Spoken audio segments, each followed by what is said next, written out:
Every day we witness a seemingly endless torrent of words that inundates our lives.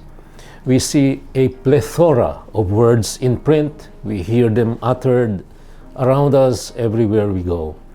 Words are not only uttered in real time, they can be recorded through a variety of electronic means, like this one that I'm doing now. So many words written or uttered, transmitted by wire, or beamed via satellite, or broadcasted in cyberspace, may have contributed to the phenomenon of making words sound cheap, making them less powerful, and giving them less and less impact. The daily barrage of words may have lessened not only appreciation for them, but also their innate power to symbolize the inner state of the people who utter them or use them. Words, a great abundance of them, may be behind the eroding level of credibility society now ascribes to them. Take fake news as one glaring example. The post-9/11 society all over the world, for one, has become less trusting, less accommodating, and definitely less believing in ways more than just one. It is not enough anymore just to go by one's word and get access to many aspects of our lives that used to be open to everyone. We need to show more words to prove our real identity. Like in Philippine setting, you need to show so many IDs to prove your identity. Merely opening a bank account would entail the need to prove one is a bona fide resident of a particular address. Getting by on someone else's word is no longer as easy as it used to be. Words have indeed lost a lot of their original power to convey truth. There was a time airlines only did a series of serious questionings to a potential client in order for them to weed out potential problem makers. After the onset of terrorism, however, mere verbal statements do not suffice. One can be thoroughly searched despite one's perfectly honest and sincere declarations. One's word needs to be matched by reality, that's for sure. What one says one is must be matched by concrete signs to support the truthfulness of what we say. This is the run of the day as of the present times. One not only talks about who one is and who one is not, one proves it by his deeds, by his actions, by his showing concrete signs and corresponding proofs. I would like to think that this could be a very good starting point to speak about what the readings today all point to: the need to tell and show. The need not only to hear, but also to do what one hears.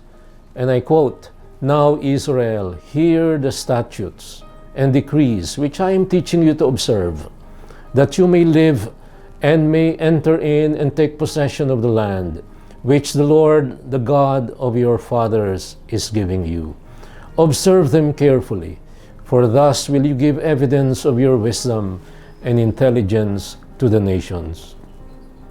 Words have become cheap indeed. Today, however, we are reminded about what never gets cheap, what never loses its savor and flavor, what never becomes powerless and useless: the Word of God, who is the author of every perfect gift from above, with whom there is no alteration by or shadow caused by change. He willed to give us birth by the word of truth, that we may be a kind of first fruits of His creatures. The unchanging Word of God, with its power and the brilliance of its saving truth, now confronts us and convicts us. Again, I quote, "Humbly welcome the Word that has been planted in you and is able to save your souls."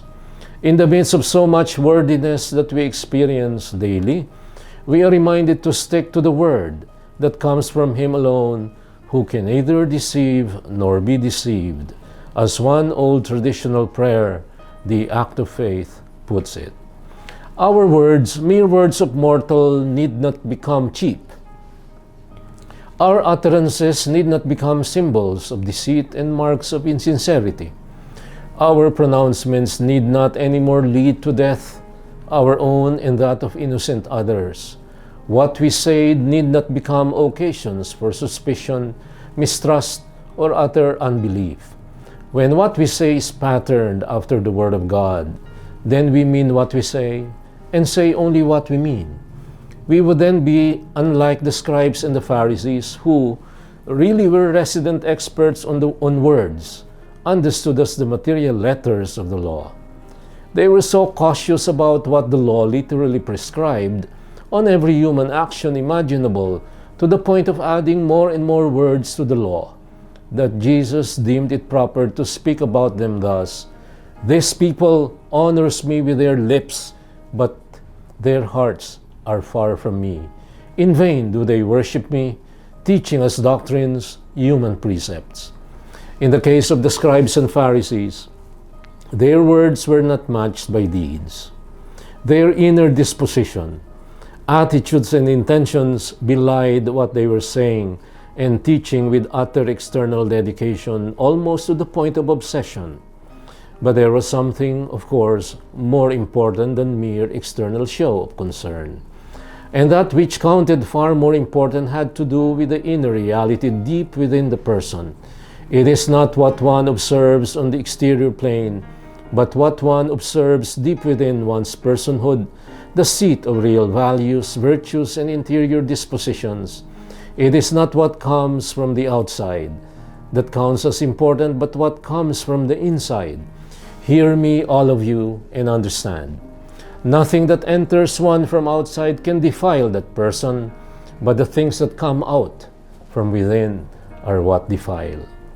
Last week, St. Paul reminded us to watch carefully how we live. This Sunday, we are reminded to watch carefully what we say. We are reminded further to watch carefully for what God says, and to be careful not only to hear His word, but also to act accordingly based on what He says. This is what true religion is. It is not primarily what we do, but what we do based on what we hear from the Lord. Thus, James reminds us, "Be doers of the word and not hearers only, deluding yourselves. Religion that is pure and undefiled before God and the Father is this: to care for the orphans and widows in their affliction, and to keep oneself unstained by the world." I have said more than enough. Multiplying words at this time, I guess, would run counter to what I just developed in these few paragraphs. Words do not become cheap when said and fulfilled with the yeast of sincerity and truth. No, not mere hearers, but doers. This is what we all ought to become. And this is, my dear friends, is your Kalakbay at Katoto saying thank you and God bless us all.